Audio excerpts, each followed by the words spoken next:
if the person beside you does something spectacularly weird, you move from explored territory to unexplored territory as soon as you don't understand what they're doing. So it's not exactly spatial territory. It's more like temporospatial territory. It's time and space, because the same place can be a different place from one moment to the next. And that happens all the time when some event that you don't expect occurs in the place that you are. So, and your body is prepared to react. It's instinctively prepared to react to the emergence of chaotic circumstances. It basically does that by hyperactivating your preparation for action and increasing your capacity to pay attention and preparing you to do a very large number of things at once because you don't know what to do. It's a high stress reaction, but it's built into you. And it's so interesting because what that means that is part of what's built into people is the ability to deal with what they don't understand. It's a real paradox, right? Because how can you deal with what you don't understand? You don't understand it. So, but the answer is, well, you ramp up your ability to react in a very large number of ways, and you do that by increasing your general level of arousal and your attention.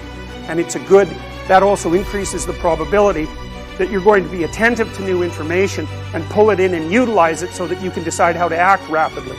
So, other things happen. For example, some of you may have been in car accidents or events like that where you knew for a few seconds that the event was going to occur and time slowed down.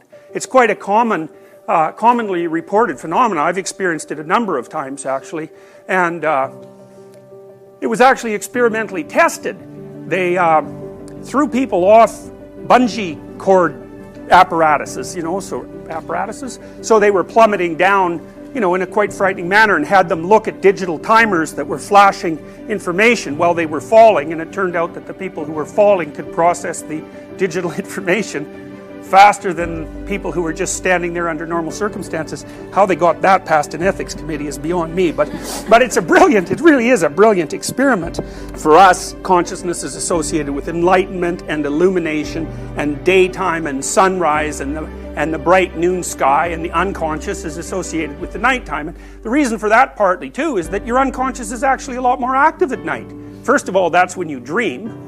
And it's also the time when, if you're frightened of something or if you're depressed and ruminative, the frightening thoughts and the depressing and ruminative thoughts are going to come up. So many people have the experience of waking up in a kind of quasi-cold sweat at 3 in the morning and having nothing but a continual stream of worries run through their head. And there's pretty good evidence that a lot of what you're doing at night when you sleep, when you're dreaming and when you're not dreaming, is actually processing threat. But most of the time you're asleep for that. Sometimes you wake up during it and it's like, it's not something you really want to be conscious about, It's hard on you, and it's very, very common among people who are depressed, So if you want to diagnose someone for depression, one of the things you ask them is, well, is your sleep chopped up? Do you wake up multiple times at night? And when you wake up, what happens? And if they say, well, I have worries running through my head and I can't stop them, that's rumination, because it's an automatic process, it's an unconscious process. Then you know that the balance between positive and negative emotion has shifted too far for that person. There's so much chaos and pain in their life, or their emotional systems have become dysregulated, that it's starting to pop up into consciousness and dominate it. So, now, the yin-yang symbol is interesting for a variety of other reasons too, because the Taoists believe that symbol represents being.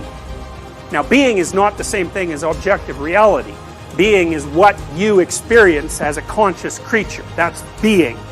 And for the Taoists, being is made up of these two elements, order and chaos. And the reason for that is quite straightforward. The reason for that is wherever you go, and whenever you live, and whoever you are, each environment that you're in is composed of things you understand, and things that work the way you expect them to, and things you do not understand, and that can pull the rug out from you at any moment.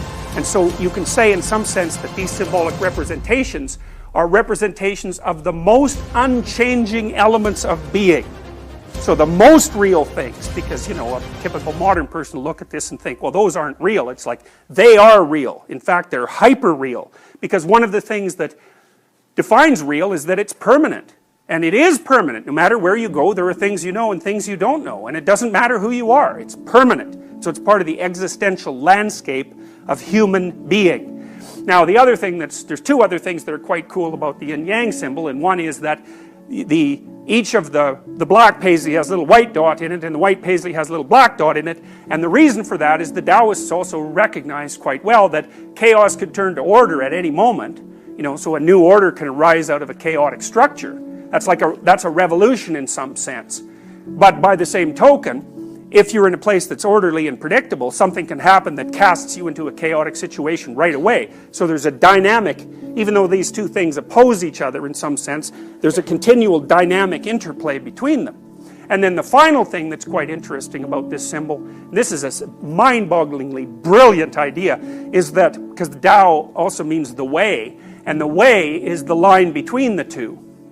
And so what that indicates is, this is a brilliant idea, is that the optimal position for a human being isn't in chaos or in order, because if it's too much order, then it's totalitarian, and if it's too much chaos, then it's disgust and fear and emotional pain and depression. So where's the proper place? And the Taoist answer is right on the line, where you have one foot in order so that you're fairly stable, and you have another foot in chaos so that new and interesting and compelling and transforming things are happening to you. And one of the things that you might note is that your nervous system basically tells you when you're there, and the way it tells you is by making you interested in whatever it is that you're engaged in, because the fact that the thing that you're engaged in grips you, which is really an unconscious process, you can't really control that, it's something that happens to you, is because your nervous system, which is actually adapted to the environment of chaos and order, is telling you that if you're engaged and interested, you are in the place where the balance between chaos and order is perfect. Now you think about that. It's no use reading a paper that you cannot understand at all, even though hypothetically that would be a tremendously informative paper, right? But you can't understand it because it's all chaos to you. And then there's absolutely no reason reading a paper the 10th time if you've already extracted the information out of it. It's going to be boring. Okay, so what do you want? Well, you want a paper that you can almost understand. So there's, the frameworks, the cognitive frameworks that you have at hand are sufficient for you to take the next step into the unknown, and the paper will inform you of that. And so those are the sorts of things, books do that, movies do that, conversations do that, even lines of thought do that. If they're exactly at the right level of complexity for you, they're going to engage you. And people know this, man. They know it. So here's an example. Let's say you're trying to, we could say you're trying to teach your child to talk, which of course you don't do. What you do to a child is talk to it. But it's very interesting because there have been studies of how parents talk to children. And what they do is always use language that's slightly more complex than the child can understand. And they do it automatically. It's part of our, in some sense, our innate knowledge structure about language. So you don't only use words that the child understands. Use words that they understand plus a few words and phrases and sentence constructions that they don't. And so that's sort of pulling them along. And a Russian psychologist named Vygotsky called that the zone of proximal development. And the zone of proximal development is that place, because it's a place in the environment where information flow into the psyche is maximized. And that has to be, so it has to be quasi-comprehensible. It's something I try to do in my lectures. I try to tell you things that you know and associate them with things that you don't know, so that you're not swamped, hopefully, by an excess of incomprehensible information, but you don't think, oh God, he's saying that again, I already know that, etc., etc. And anything that's dramatic in structure is doing that for you. It's keeping you on the edge of attention. And that place is where your adaptation is maximized, because not only are you firming up the structure that's underneath your feet, you're relying on it, and it's part of the platform on which you stand, but you're absorbing information at a rate that allows you to increase the solidity and area of that solid ground without undermining you so much that it falls apart beneath you. So it's lovely, it's such a good idea, because think about what it would mean if it was true. It would mean that if you pay attention to what captures your interest and you follow that, that means you're going to always be interested in what you're doing. But even better than that, it's going to mean that you're going to maximize your adaptive capacity as much as possible at exactly the same time. Man, that'd be a great deal if it actually happened to be true. Now, it's a bit complicated because what culture wants from you and what is intrinsically interesting to you, there's going to be a conflict there, right? Because culture wants you to do what a good cultural entity should do, which is to do what you're told to do. But you're not, you're not a robot. And so part of the existential problem that you have in life is trying to figure out some compromise between what you find personally engaging and that develops and supports you, and what the culture will provide resources to you for pursuing. And it's hard, there's no simple answer to it. But I would say that if you sacrifice your capacity to engage in meaningful activity to the security of a given position in a dominance hierarchy, then you turn into something that's like a soulless slave. And that's a really bad idea, because there's no way you can do that for any length of time without getting bored and resentful. And once you're bored and resentful, the move from that to dangerous is a very, very small step. So it's hard, and it isn't even necessarily the case that you're going to make the balance. You're going to be able to manage it. But if you don't, you're going to pay a massive price for it. So I would say, don't let people mess around with what you find compelling any more than is absolutely necessary. Because it's very dangerous to do that. It's very dangerous to do that.